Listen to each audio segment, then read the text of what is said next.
Réduire efficacement les transferts par ruissellement ou par drainage des engrais et des pesticides est un enjeu fondamental pour la protection de la ressource en eau. Nous vous proposons de découvrir 3 expériences d'installation de zones tampons humides artificielles par 3 lycées agricoles, en partenariat avec les professionnels de leurs territoires respectifs, des acteurs de la recherche et du développement, et avec le soutien notamment des agences de l'eau et des collectivités. Rendez-vous à Yvetot, où a été mise en place la première zone tampon humide artificielle de Normandie, sur une parcelle de l'exploitation du lycée en partenariat avec l'AREAS. Ici, les problèmes liés aux normes d'eau potable nécessitent une réponse adaptée. C'est une région agricole riche avec un sous-sol calcaire, mais ce sous-sol calcaire il a des failles et l'eau qui est en surface peut descendre directement à certains endroits qu'on appelle des bétoirs, descendre dans la nappe phréatique et polluer la nappe phréatique.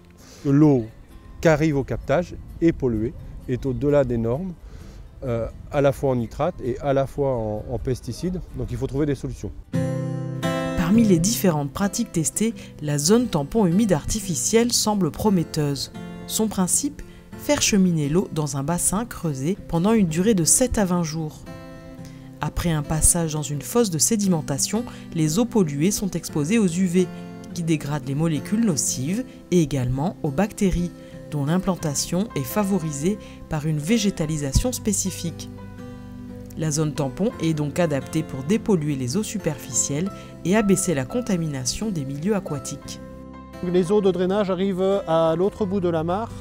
La mare en fait va être un dispositif d'épuration naturelle où en fait ça va être un support de vie bactérienne. Ce sont des bactéries qui permettent de dénitrifier, de digérer les résidus phyto pendant que l'eau stagne dans cette mare. Donc il y a une zone profonde qui permet d'avoir du volume dans la mare et qui permet aussi d'avoir un milieu anaérobie où dans la vase on a des bactéries qui digèrent les polluants. Et ensuite on a une zone végétalisée avec des Phragmites australis qui sont aussi support de bactéries à leur surface, sur les feuilles, et qui pareil digèrent ces polluants.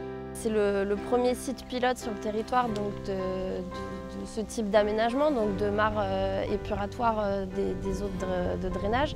L'idée après voilà, c'est d'essayer d'acquérir des références puisque sur le territoire on n'a pas de référence sur les dimensionnements, le traitement, l'abattement en nitrate de ces mares. Donc on en a une, l'objectif après c'est d'en faire d'autres pour pouvoir après avoir des références. À Bourg-en-Bresse, la zone tampon humide artificielle a aussi une visée expérimentale et pédagogique. Accessible aux étudiants, mais aussi aux agriculteurs de la région, elle permet de réaliser un suivi et des mesures sur plusieurs années. D'après la bibliographie, l'efficacité moyenne des zones tampons humides artificielles pour l'abattement de la charge en pesticides et des résidus est d'environ 50% selon les propriétés des molécules polluantes. L'eau en sortie de zone peut donc toujours dépasser les normes en vigueur. Autre contrainte, la saisonnalité de la zone et les questions liées au foncier. De nombreux agriculteurs ont choisi d'adapter la méthode à leur territoire.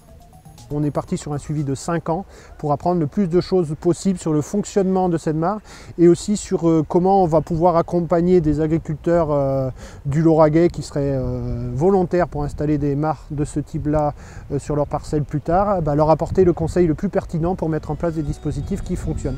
La zone tampon humide artificielle n'est pas un système magique et doit être couplée à une évolution des pratiques agronomiques. Elle a aussi d'autres avantages, notamment pour la biodiversité. En effet, les zones de grande culture sur plateau forment souvent un obstacle à la circulation des espèces. Or, les zones tampons humides participent à la restauration des continuités écologiques. Dans certaines régions, 80% des milieux humides ont disparu en un siècle. Qualité de l'eau, biodiversité et adaptation au climat, la zone tampon humide artificielle a donc de nombreux atouts.